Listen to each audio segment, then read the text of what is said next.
You gotta give us one of those, Uh-oh. Restart. and just focus on the star over here, okay? College Board of Trustees, monthly meeting Friday, January 12th, 2024, now again. Can we get roll call? Yes, Frank Ariola, Here. Carlo Leon Here. Richard Sabon, Here. Rose Guino, Here. Gino Ramos, Here. Yolanda Jones, Here. Evelyn McLeod. Here. We have a forum. Dr. Mary McCullough. Here. Helen Bautista. Here. Simone Bollinger. Here. Attorney Ronald Julian. He's not. That's it. He's not here. Okay, recital of the mission statement. Guam Community College is a leader in career and technical workforce development, providing the highest quality student-centered education and job training for Micronesia. Okay, minutes, can I get a motion for the minutes? Move to approve. Second? Second. Let's do a quick review.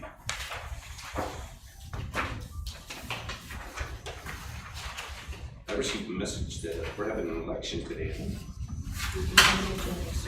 Yay.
Okay, do we have any proposed changes?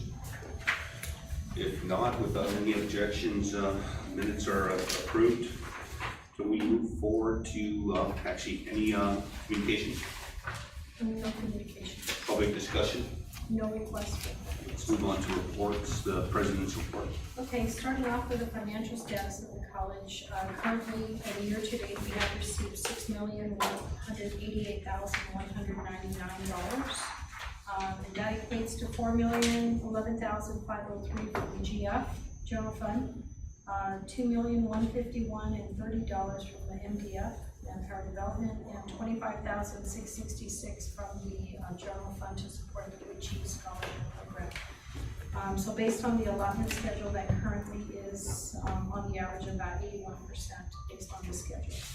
So again, we continue to receive appropriations on a regular basis from the Department of Administration. Excellent. Moving on to capital improvement projects. The projects that we identified for air conditioner repair in fiscal year 2023, 28 units have been replaced, and so that project is now closed down and completed. We also have, and we're working right now, we did receive about $200,000 from the insurance to support partial FEMA claim. So we are working on the details of that so that, I'm sorry, from our insurance, so that we can provide the details to FEMA as an offset, because they won't pay for what the insurance has covered. So we're just going through the details associated with that. But we did receive an initial $200,000 payment from our insurance. We also continue to work on all the FEMA projects. There are several that have now been moved to for further review by FEMA, so that we can get all of our projects moving forward. Thank you. We have been very supported by Leo Palace. They have been hosting the students that participated in the culinary program, primarily because our kitchen is down. So they've been, we do have a commitment from them that takes us even through the spring semester, and they've also committed to covering for summer, as the building is still under renovation. What are they charging us? Nice. It's a great partnership that the chefs have and the department has engaged with Leo Palace. And I guess because they have several restaurants that are not yet operational. Yeah, they call them hotel commissaries because they're also in some of the other hotels as well. Yeah, please extend our gratitude. I've not been given any bill. We haven't procured for us. Not even utilities, right? Something. That's really, we need to have that recognition, as our partner. So some of you may have seen in the news that last month we completed the 17 LPN students, and so that was done mid-December. So we had that pinning ceremony. And we're starting to collect the data from Reach for College regarding the tutor assistants. And so for the fall semester alone, Reach for College tutors, which are actually our students, provided support for about 84 secondary, post-secondary adult education students. And so that program seems to be helping to assist with individuals on campus that need some additional tutoring support. Through the month of December, we were gearing up for the spring semester, which has now, which started this week on the 10th.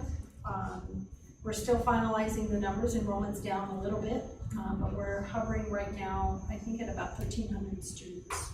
So it's a little bit down compared to last year, but I think today is the last day for add and drop. So, and for other students to still be recruited into some of the sections that we have. And then we did submit a application for FEMA to do the next renovation for building 500, which is automotive. So that was due, and that has been submitted for consideration. So that's ongoing, and administrators completed all of their evaluations as of December 31st, and now they're developing their new key performance indicators, which I will receive by the end of the month, so that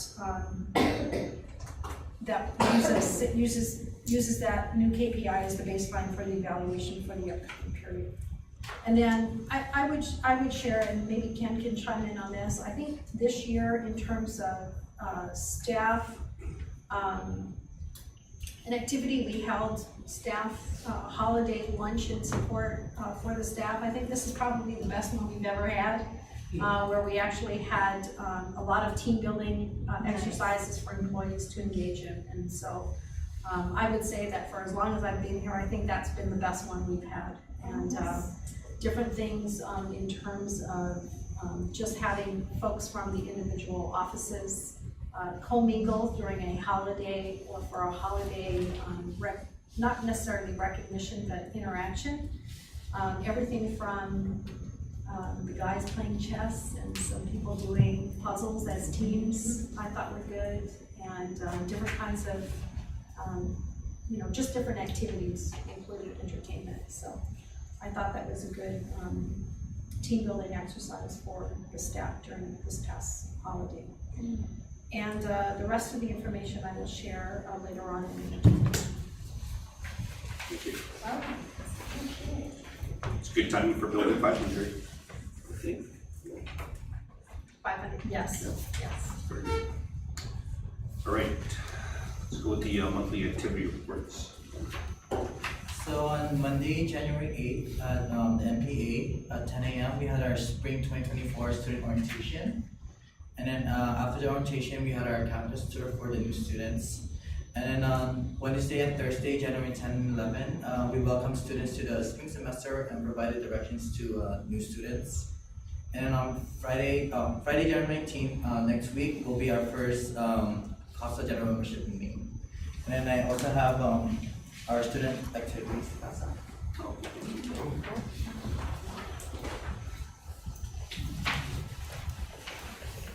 I would say congratulations to Kelly. I see you're consistently on the list of the deans. So continue, yeah, great job. Read that published in the newspaper. Thanks, guys. Military here kept going already. I know. Thank you.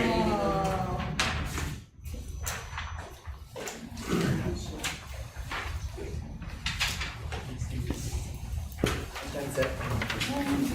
Thank you. How's it look with the incoming students? Dr. Cotta mentioned right now, it looks like enrollment's maybe slightly down, or are we getting a lot of new students? A lot, there was some decent like amount that were like new, but then there was like a lot, mostly like returning students. Oh, wow. Yeah. Okay, good.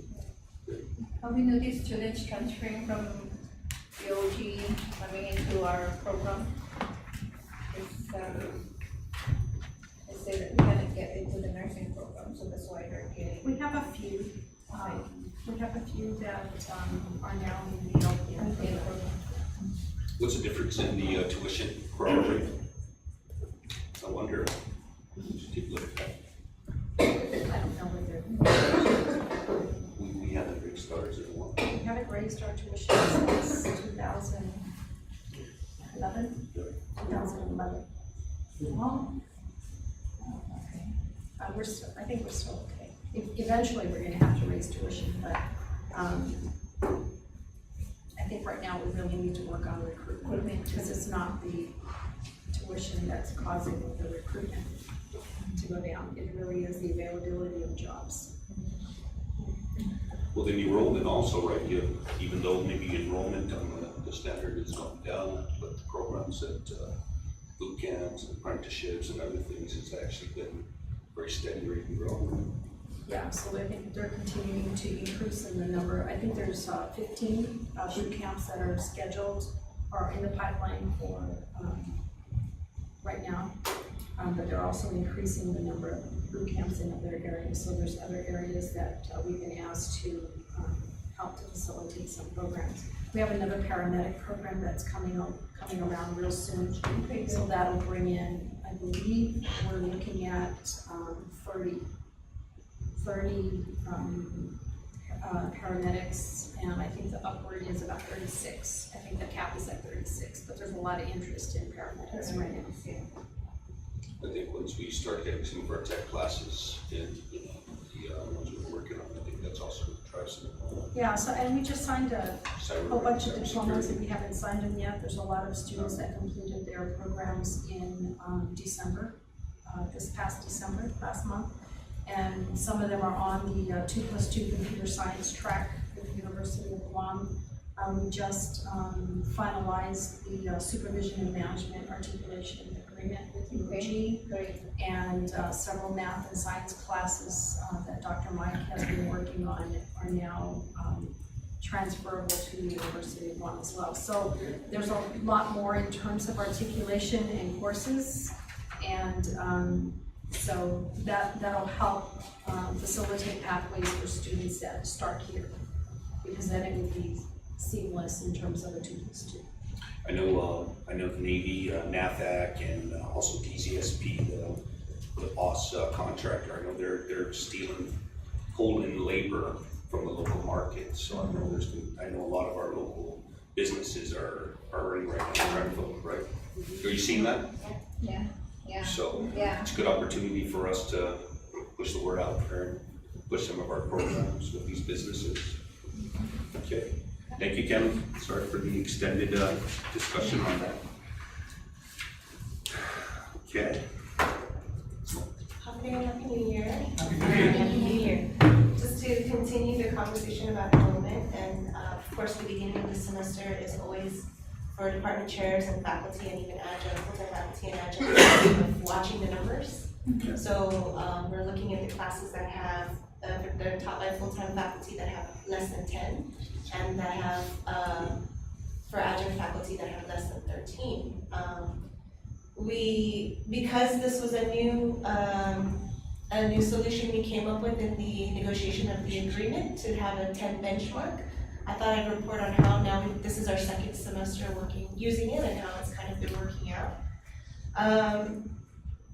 When we're looking at the numbers, if the class is very low, let's say 2 to 3 students, we begin looking at those students in degree works and we see, do any of these students need this course to graduate? And if they don't, then it's very hard for us to actually run the course. So we look at what's their schedule, are there other sections that we might be able to move them into, especially if there's open sections like a semester like this when it's low. If they do need it to graduate, we seek approval, to run the course anyway. Of course, we don't want to stop a student. And so that's sort of the main justification that is acceptable for running a class of, below 10, unless it's about 9 or something close, right? I understand some of you received an email from a student whose classes were canceled, that the perspective of the students, I think, is something that we hear often, that even if they don't need the class to graduate, a cancellation can really delay their educational plan. A lot of times, especially because, so today is the last day for them to register, so we try to hold off on canceling classes, especially if they're close, because we're hoping students will get into the class. But what that means is that if you're registered for a class that's at 7, and it's today's Friday, and yesterday we decide, okay, we have to cancel this class, it's not gonna we don't have any students that needed to graduate, then those students have so little time to get into another class, and a lot of them can't. A lot of them, there's just at this point it won't work out. Other sections, even if they are open, just don't fit their schedule, and those are students who then take 3 classes instead of 4, or 2 classes instead of 3. And so it's an issue that we attended to. It was an issue important to administrators, students, and faculty, but it's not quite working out to stop us from canceling classes. Especially when they're not, a class of 2 or 3 is a little different. The student that emailed one of the classes that was canceled was an EN 210 class, Introduction to Literature, that had 2 students in it. So of course we check, and we did this earlier in the week because 2 students, we don't expect to fill up by Friday, right? And so neither student needed to graduate, they still had their classes, but those concerns again that she had, we attended to them. Luckily, we were able to do it in 210 because the faculty member agreed to take it on as a special project. So not part of his full load, but he would take it for a reduced fee so that the students can still, but of course a special project is not the same as a class. A lot of students are disappointed to not have a full class that they get to take, and I think that was maybe the case with this specific student. So when it comes to that 10, it's not quite working out unless there's a lot more flexibility for running classes that are lower than 10. Knowing that, some classes are at 20, right? And they will even out. And I will say this semester enrollment, generally I'll have 15 sections of freshman composition, which is our main class. This semester I have 6. They're not all full. So so we had to close some, and then of course we're moving, so we called the students, we're moving them in. Some of them can, some of them can't. We hate doing it, but there's not so much wiggle room, right? The second issue that DCs have been having is with revised programs with new courses. So of course, in order to grow a program, you expect that it's going to be a small enrollment from the beginning. And so one of the DCs was reporting that a new class wasn't at 13, it's taught by adjunct, and so then of course it was kicked back to the DC saying, you run this for $500 or cancel the class, right? And so these students, the cancellation would definitely impact because now this is a newly revised program. And so it had impact, and of course faculty want to make sure that the students get what they need. A lot of times faculty take the burden on themselves to teach it for reduced or things like that. And some do and some don't, right? And some absolutely say no, which is another type of issue that comes out. So, I just wanted to, again, just to point out that our attempts to resolve the issue haven't quite panned out the way we've hoped so far. And I just request that faculty have asked me to bring up is the adjunct minimum of number of 13. In certain programs, adjunct make up the majority of the instructors, right? And especially in fields where we're finding it harder to retain qualified adjunct due to the reduction in pay. And so the board resolution 1223, which increased adjunct pay scale, was helpful and very appreciated, but it didn't attend to the minimum number of students. And so we're finding that the pool of adjunct keeps shrinking because, especially so in construction trades where there's a lot of work, asking them to take, it's been difficult in certain areas. Also, we end up bumping adjunct because, of course, if a full-timer schedule doesn't, if their 5 classes one of those classes doesn't have 10 students or close enough or can't be run for whatever reason, then they need another class, and of course we bump adjunct. Of course, and then also we're waiting to the end to do this, so the adjunct is preparing the syllabus, they're all ready for the first day, the students are expecting something, last minute a new instructor comes in, not prepared, right, because they weren't expecting to teach the class, and of course it's a shock or surprise to students. That shrinks our adjunct pool as well, because adjunct don't appreciate that, right, it's hard, like, well, I don't know if I'm gonna get it. So, of course, that's part of the game, right, and they know that as well, that's part of what being an adjunct is, but it's just something that comes up. So, again, on this same issue, I'm asking that we revisit the previous solutions to see what we can do to make it work. I understand with enrollment low, it's tough, right, but the students we're finding becoming more and more vocal, especially because we're calling them, hey, your class only has 5 students in it, can we help move you into this class or that? And they're saying they can't, we're hearing it firsthand. So other than that, of course, the classes that have started and are running, students seem very excited this semester. There's parking, so everyone's happy, right, when there's parking. And faculty are excited to be back. And I think in terms of enrollment and recruitment, one of the best ways that faculty help support that area is through retention and completion. And so the good news is that this March, PDIC, the Professional Development Initiatives Committee, their faculty development day is focusing on advisement. And so this is something that will hopefully help once advisement, we have new strategies or ways to approach it, and training that can help with retention and completion for those students that are here. And yeah, that's all I have to say. Thank you. Ken? Yeah, so, the spring semester started, staff are pretty much busy assisting students and getting them registered into classes, as well as prepping the campus for the students. And pretty much that's where we're at. And I just like to add on to Mary's comment about the luncheon that we had. It was really good. It's probably, I remember, it's probably the best. There was a lot more interactions. We had all these little tables with all kinds of games that they would all, so they were all gathering around playing the games or whatnot, or fixing puzzles. And so it was actually, it was pretty good. It was more interactive with all the other staff that, we were so busy over the years, through the year, the academic years, and sometimes we don't, we say hi to each other once in a while, but we don't really spend the time to find out what's happening with them, or even enjoy just seeing them again in a setting like that, which is something like that. So it was great. And again, like I just want to say, happy New Year, everyone. It was great to hear that. Yeah, and even the students, having the students back on campus, like during the winter break, is like it's so quiet. But having the students there, it's just like no, the hallways are filled up, and so it's good. It's good to see everyone. Have a Right, thank you. Board of Trustees, anything to report? For me. So we attended the Workforce Development Collaborative Summit, and it's really a great 3 days of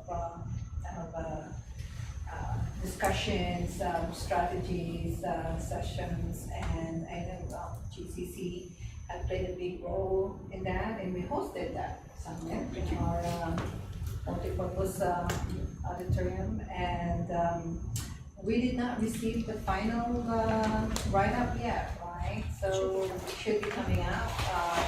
So just to, the board is just gonna be It's really a nice, is a framework that we put together and the priorities that we need to work on.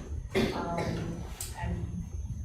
Dr. Mary Kada and myself actually is one of the, we have 14 founding core group that we initiated and put together some framework in how to guide it and what are the priorities moving forward. So it's really, they have a consultant that came in and it's a nice strategic planning where there is some fun into it. I thought I saw Dr. Gina Tudela, that she's in my group. She's here. And even though with all these leaders all across the, private, military and public areas, I'm telling you, there's a very competitive to become a creative presentation in each of our initiatives. So I think that was the fun part. Thanks, Gina. And we had, I'm so biased, I think we have the best. We got second place, I said, right? I think we did second place, right? Yeah. So that was a really great, and I'm looking forward to that we put that together and put it in an official document, and hopefully we can really, I look forward for the implementation is that. I'm more on the nursing. Gina. Yeah, no, yeah. Yeah. But the strategies that we have to kind of increase the nursing workforce, and I know Dr. Okada has her own area also that she's focused on. But it was a great 3 days collaborative summer. Oh, pretty good. Thank you, Trustee. Carl? Nothing from me. I don't have anything to report. I'm so sorry. Thank you. Okay, unfinished business. DOT election, 2024-2025. Do we need to put a motion on the table? Or is it just a nomination? Can we open the floor for nominations for the Board of Trustees officer position? So it's chairman, vice chair, secretary, treasurer. Okay, can we work top down for the chair position? I'd like to nominate Carla Leon Guerrero for the chair position. Second. Second. Any other nominations before we move forward? I'd like to nominate Ms. Rose for What's your vice name? chair. Yeah. Not second. I'll give a second. Okay, so we never had to do this before. Okay, so did we raise hands on the? We'll just do all the slates first. and then- Okay, okay. You can vote Okay. on the whole slate. It's been a while. Okay, there you go. Okay, let's write this down. I'd like to nominate Ms. Yolanda for, what's the next one? Vice. No, Secretary. Okay, is it treasurer or secretary? That's what's the next one? Secretary. Give me Ms. vice. Yolanda? Oh, you nominated her for vice. Oh, Vice, okay. she's vice, yeah. Okay. Ms. Yolanda for secretary. I first and second, Ms. Yolanda for. Gina has a slate in her. Yeah. I'm trying to make sure nobody nominates me for anything. And I'd like to nominate, Oh, no, Rich second. Second? oh, Yeah. yeah, second. Treasurer. Okay, for treasurer. I'd like to nominate Gina. Second that. Okay. What do I have to do? Treasurer. Oh, yeah. I'm still not sure. I second. Thank you. So here's your slate. Chair, your nomination for chair is Carlo Leon Guerrero. Your vice chair is Rose Reno. Secretary is Yolanda Briones, and treasurer is Gina Ramos. And so you can have someone close nominations and then do a vote on the slate. Nomination to close nomination. What is it? Motion to close. nomination? So moved, Mr. Chair. I get a second? Second. Second. I guess we need to vote on this. Sure. Sure. All those in favor, say aye. Do we do it one position at a time? Just do the slate. The whole thing, the If whole you thing. do the whole thing, Just it's do the only whole one thing. nominee. Okay, so do we need a separate motion for the slate? Yes, to vote the slate, Can I get a nomination, a motion a motion. to vote on the slate? Yeah. I move. Move, second. Okay. Okay, all those in favor, say aye. Aye. Looks like it. Congratulations, everyone. And, I'd like to, I don't know. Thank it's you, been a while. Richard, for your work as a treasurer. Thank you're you. welcome. Yeah, thank you. I want to thank our chairman here. Yeah. How many years has it been? Yeah, I Yeah, think thank it's you. been a while, 4 years. We had COVID, so, and I think it's only in a odd year where we can vote, correct? It's every 2 years. Every So 2 every years. 2 years, yeah. So thanks for being at the helm and Yes, thank you. leading us Frank. through it. Yeah. I actually enjoyed it. Thank you, everyone, for your support. Thank you for your leadership. Yeah. Well, the key thing is I know we're in very good hands with the new board. Oh, absolutely. Yeah, my We will all continued- try. Yeah. Okay, Can you serve again? pardon me. Yeah. Okay, so you do the rest of it. Okay? Yeah. Thank you. I think he wants to take a break. Poor guy. Good job, Frank. Yeah, Thank good you. job. Appreciate it. Excellent. Thanks, Appreciate it. Yeah. Okay. Move forward, construction project updates. Okay, so starting with the Wellness Center, so we did have a meeting with, Dr. Julie has met with USDA, and the financial feasibility study has been contracted to Berger Comer, and that should start in the next CP. Yeah, so we need an update to the feasibility study, and so that should commence shortly. Building B is at 56.92% complete, and they're doing some installation of the rebars and lifting of the steel joist and support, and they should have an inspection on the 13th before the concrete pouring. Workforce Development Center, we are just pending now the bid evaluations. There are 2 submissions for that project, so we're waiting for the final evaluations, and so that'll determine which vendor, if any, is awarded for that construction. Can you remind me what the anticipated cost for this was? What we, So the grant that we have is 1.24 million, and we know that the cost that came in is significantly higher. So until the evaluation's done, we won't be able to discuss. Culinary Arts and Baking Center is currently at 16.03%, and this particular project is, and it is in your agenda for later action on a resolution, primarily because when the architectural engineering was done, we had not intended to replace the roof, but we need to replace the roof. So that's going through a process.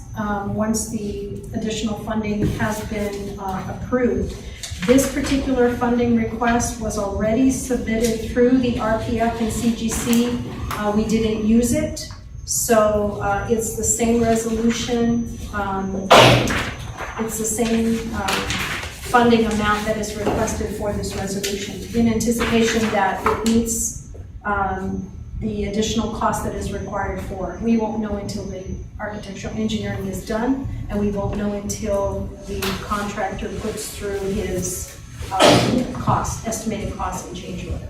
Are we looking at also a LEED type roof or a silver? There will be solar, but because, and I spoke to the architects, there will be solar installed on the new roof, but it will not be part of the, and I'll have to discuss it with legal counsel, but our intent is to have that as a separate bid because it was not indicated as an alternate bid on the first bid that went out anyway. So we may have to just bid it separately for the PV system.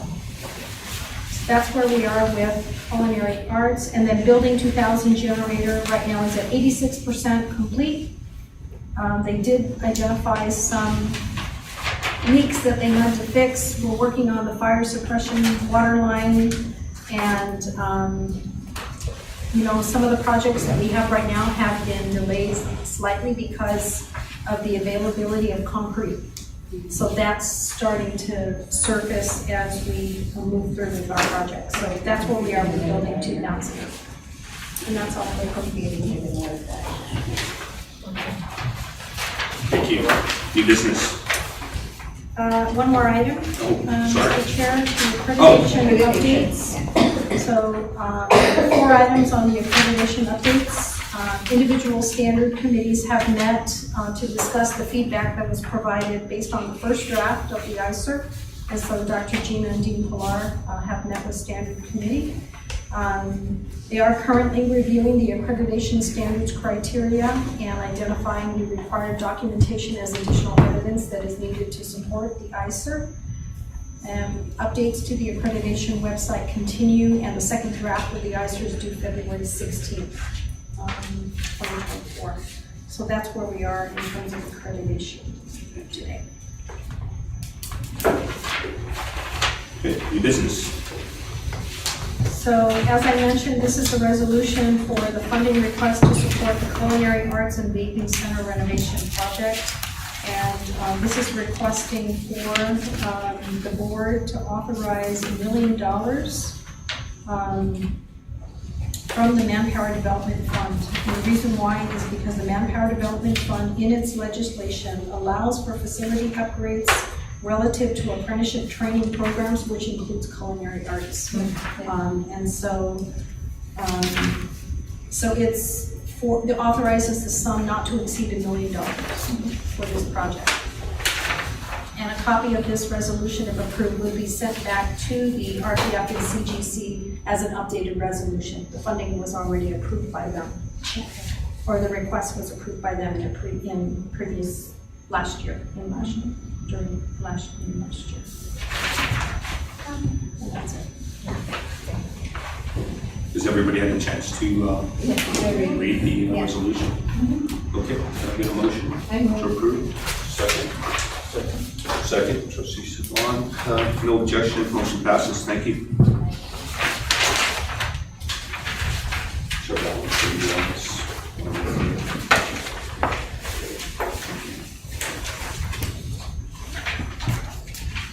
And the only other item, Mr. Chairman, on the new business is a request. So I sit as a member of the Board of Visitors for the Northwest University. I'm pending final arrangements for that. I have asked for the projected dates, which have been identified as February 6th and 7th. They will coordinate all the logistics and pay for everything. I'm just waiting for that. And they usually, the military, they usually do it like a week or two prior to the actual trip.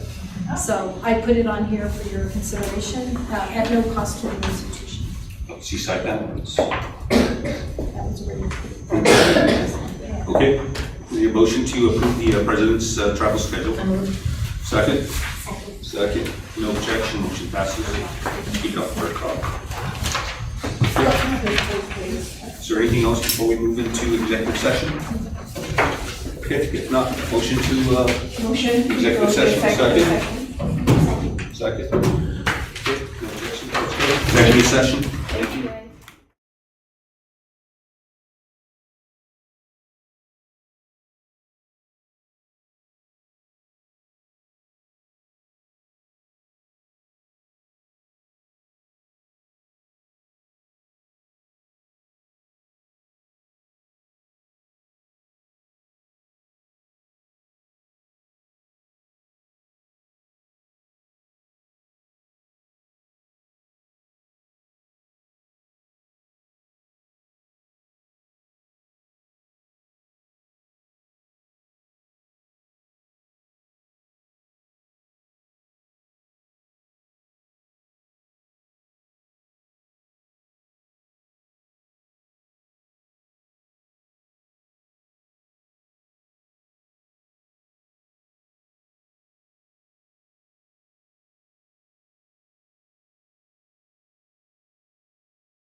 Commissioners report.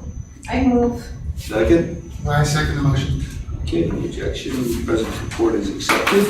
I just wanted to say thank you to everyone for all your support over the years as chairman. I enjoyed it.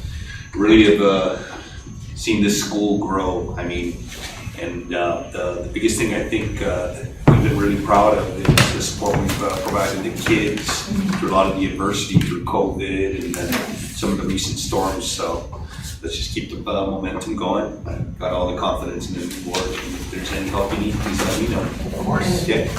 With that, I'd like Thank to you adjourn. also. Oh, you're welcome. You're welcome. Just thank Thank you, you. like, no, Mary, thank you, leading this board in a very challenging time, and really thank you for your leadership. Appreciate that, Rose. Thank you. Okay. We get a motion to adjourn? I move. Second. If no objections, meeting's adjourned. Thank you. All right. Yay. Board, new board members. Yeah, we'd love to